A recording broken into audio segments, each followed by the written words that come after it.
আজকে তুমি বিবি তামাশায় পড়িয়া তালে পরে দাড়ি কাটবা, বেপরদায় চলবা, কিন্তু তুমি বিপদে পড়িয়া দেখো তোমার কলিজার বিবিও তোমার আপন থাকবে না।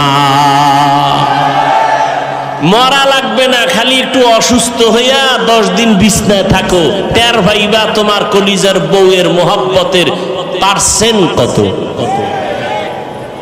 বউরে টাকা দিলে আলহামদুলিল্লাহ, না দিলে নাউজুবিল্লাহ, ঠিক নেই? কোটি কোটি টাকা কামাই করো, বউয়ের জবানে হাসি নাই, শুকর আদায় করে না, দিতে দিতে স্বামী ফকির হয়ে গেল, কয় না আর দিও না, হয় না আরো দাও আরো দাও। কয়জন বিবি ঘরে আছে বলবে আমার সন্তানের তুমি পোশাক দাও, ঈদের বাজার করো, আমার জন্য কোনো শখ নাই, পারলে তুমি খুশি মনে যখন পারো দিও, এখন আমার দরকার নাই, তুমি দাঁড় কইরা কোনো পেরেশানি মাথায় নিবা না। এমন বিবি যারা পাইবা তুমি জান্নাতের ঘেরান নিয়ে কবরে যাইবা।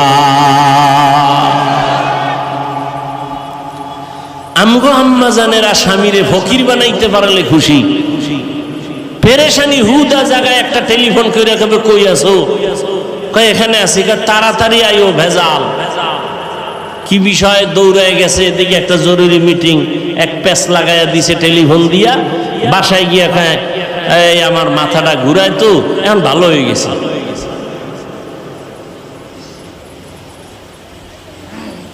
হ্যাঁ, এই জন্য ভালো মেয়ে বিয়া করো।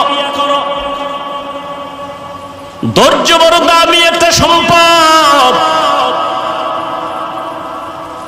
ধৈর্যের পাহাড় পৃথিবীতে স্থাপন করে গেছেন। ও পর্দার আড়ালের আম্মা জানেরা, ইতিহাস ভালো করে পড়ো। কয়েকদিন আগে আম্মা জানদের ধৈর্যের পরীক্ষা গেল, কোরবানি করেছো, মা হাজেরা আলাইহিস সালামের ইতিহাস তোমার সামনে চলে আসছে। ইসমাইল নবীর মা কেমনে সন্তান তারে বাবার কাছে ছুরির নিচে দিয়া দিল। দুনিয়াতে 80 বছরের পরে বাবা ইব্রাহিম একটা সন্তান পাইছেন, ইসমাইল। আদরের বিবি হাজেরা আলাইহিস সালাম বাচ্চা পাইয়া বাবাই খুশি, আল্লাহর অর্ডার হয়ে গেছে, এখন আর কাছে রাখা যাবে না। মক্কার কিনারায় জঙ্গল পাহাড়, ওখানে বিবি হাজেরাকে আর ইসমাইল শিশুটারে রাইখা নবী ইব্রাহিম বিদায়। আম্মা জান হাজেরা কয়, ও পয়গম্বর আপনি যেখানে রেখে যান আপনি কই যান? কয় আমি বাড়ি চলে যাই। কয় বিষয়টা কি? এখানে মানুষ নাই, সূর্যের আলো নাই, কিচ্ছু নাই, খাওন দাওন নাই, আমি মহিলা মানুষ, এই শিশু বাচ্চা নিয়ে কেমনে থাকবো? এবার ইব্রাহিম নবী কথা বলে না, চুপ করে দাঁড়ায় আছেন। মা হাজেরা বলে, আরে নবীর স্ত্রী তো, এত বুদ্ধি তো আল্লাহ কিছু দিয়া রাখছেন। কয় বড় বউ সারা বিশ্ব সুন্দরী, এর সাথে কোনো দ্বন্দ্ব? ইব্রাহিম নবী মাথা নাড়ায় বলে, না। হাজেরা বুঝতে পারছেন এখানে আল্লাহর হুকুম আসছে, এবার কা আল্লাহর হুকুম হইছে নি? এবার ইব্রাহিম নবী জিও বলে না, মাথা দিয়া সম্মত দিলেন, হ্যাঁ। এইবার হাজেরা কয়, আল্লাহ যদি অর্ডার করে থাকে আমি হাজেরার কোনো আফসোস নাই, দুঃখ নাই, আপনি চলে যান, দোয়া করবেন আল্লাহ যেন হেফাজত করে। মা হাজেরার ধৈর্য, মা হাজেরাকে আল্লাহ এত ভালোবাসেন, এই ধৈর্যের কারণে কিয়ামত পর্যন্ত, ইসরাফিলের সিংহায় ফুৎকার দেওয়া পর্যন্ত মা হাজেরার স্মৃতি আল্লাহ হাজিদের জন্য ওয়াজিব করে দিয়েছেন।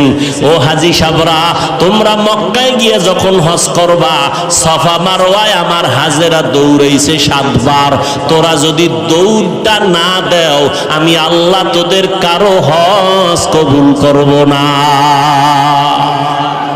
চিন্তা করেন, বালিশে মাথা লাগাইয়া, এটা কেমন কপাল যে হাজেরার দৌড় কিয়ামত পর্যন্ত আল্লাহ বাধ্য করে দিয়েছেন, হাজিরা দিবি দৌড়, না হয় হজ বাতিল।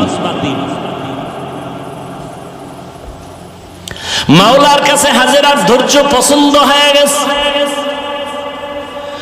আর তুমি সেই জমজমের পানি পান করতেছো, মা হাজেরার কান্নার ফসল। ইসমাইল দুধ পায় না, খানা পায় না, কাঁদতেছে। মা হাজেরা দৌড়া ইসমাইলের পানি দেওয়ার জন্য, একবার সাফা একবার মারোয়া। এবার আল্লাহর পক্ষ থেকে সাহায্য চলে আসলো। কে যেন হাজেরাকে একটা ডাক দিছে কোথা থেকে। হঠাৎ করে খেয়াল করে দেখে আওয়াজটা বাইতুল্লাহর পার্শ্ব থেকে আসছে। কিনারায় গিয়া দেখে অদৃশ্যের আওয়াজ। বলে হাজেরা ডাকছো কেন? কোনো টেনশন করিও না, জিব্রাইল আইসা একটা পাখার একটা ডানা দিয়া বাড়ি মারছে মাটিতে, পানি ওঠা শুরু হয়ে গেছে। কেউ লেখেন ইসমাইল নবীর বাচ্চা মানুষ যে পা নাড়াইছে কান্নার সময় পায়ের আঘাতে পানি, তবে বিশুদ্ধ বর্ণনা হলো জিব্রাইলের আঘাতে পানি উঠছে। ওই পানি দেখা আম্মা জান হাজেরা বলছে জম জম, থাম থাম। পানি থেমে গেল, নিজে পান করলেন, সন্তান ইসমাইলের করাইলেন। সারা দুনিয়ার সব বেঈমান বিজ্ঞানীরা, মুমিন বিজ্ঞানীরা একমত, জমজমের মতো পিওর পানি পৃথিবীর আর কোথাও এমন পিওর নাই। রহমতের নবীকে সাহাবায়ে